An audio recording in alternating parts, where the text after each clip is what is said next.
Welcome to your daily writing habit, episode number 994.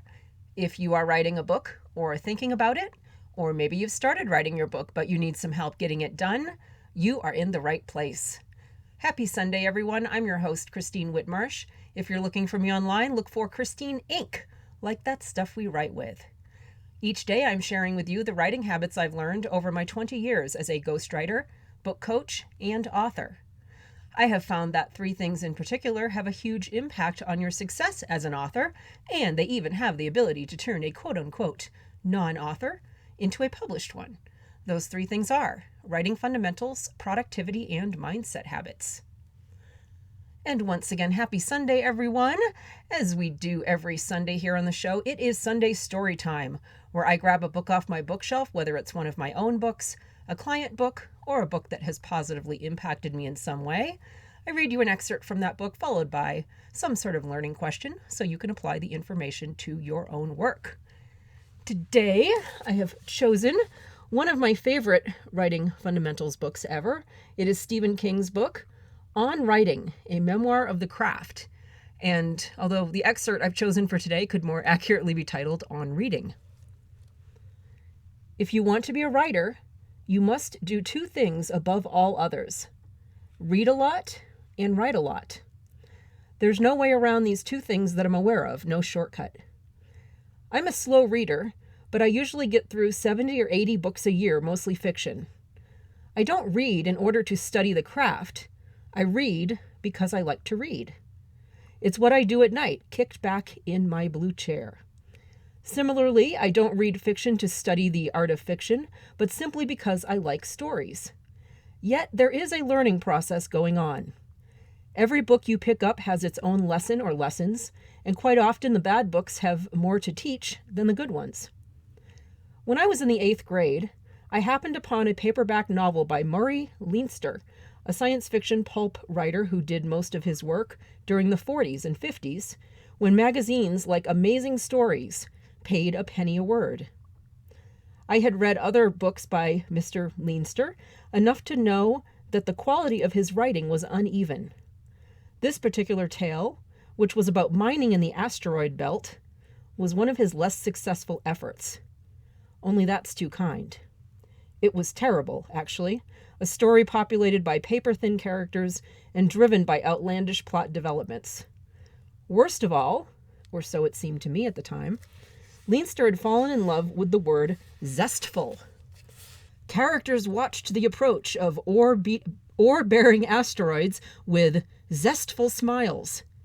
Characters sat down to supper aboard their mining ship with zestful anticipation. Near the end of the book, the hero swept the large-breasted blonde heroine into a zestful embrace. For me, it was the literary equivalent of a smallpox vaccination. I have never, so far as I know, used the word zestful in a novel or a story. God willing, I never will. Asteroid Miners, which wasn't the title, but that's close enough, was an important book in my life as a reader. Almost everyone can remember losing his or her virginity, and most writers can remember the first book he or she put down thinking, I can do better than this. Hell, I am doing better than this. What could be more encouraging to the struggling writer than to realize his or her work is unquestionably better than that of someone who actually got paid for his or her stuff?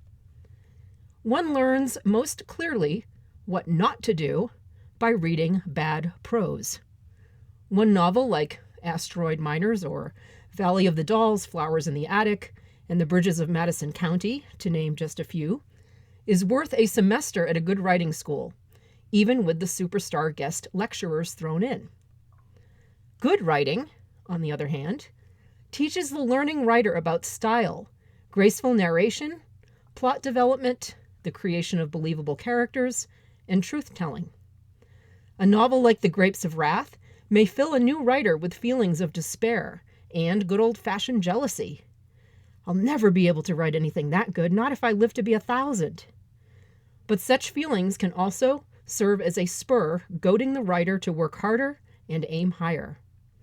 Being swept away by a combination of great story and great writing, of being flattened, in fact, is part of every writer's necessary formation. You cannot hope to sweep someone else away by the force of your writing until it has been done to you. So we read to experience the mediocre and the outright rotten. Such experience helps us to recognize those things when they begin to creep into our own work and to steer clear of them. We also read in order to measure ourselves against the good and the great, to get a sense of all that can be done. That again is a fantastic excerpt from, again, one of my favorite writing fundamentals books, Stephen King's book on writing, A Memoir of the Craft. And here is how to apply it to your work. I've seen quite a few posts floating around social media where people are tallying up and posting how many books they read in total last year, which is good. I always enjoy seeing continued social proof that people are indeed reading books, contrary to much media speculation otherwise. So if counting how many books you read helps to strengthen what is hopefully a daily reading habit, go for it, tally away. But if you find yourself counting how many books you read just for the sake of, kind of a speed reading race with yourself, well, this is a good self-awareness checkpoint to slow down and remember why we all read in the first place, for the pure enjoyment of reading books. And to Stephen King's point, read because you love reading and because it's a good habit. Don't distract yourself too much with concerns about what you're learning and not learning, because a lot of those lessons and influences, they'll seep into your subconscious, whether you're aware of it or not. Read for the joy. Trust that osmosis will handle the rest. And above all, read on. Thank you for joining me here on Your Daily Writing Habit, where I am helping you write and finish writing an awesome book. Be sure and drop by my Ink Authors group on Facebook for motivation, accountability, book writing, publishing resources, and more. Until tomorrow, happy writing.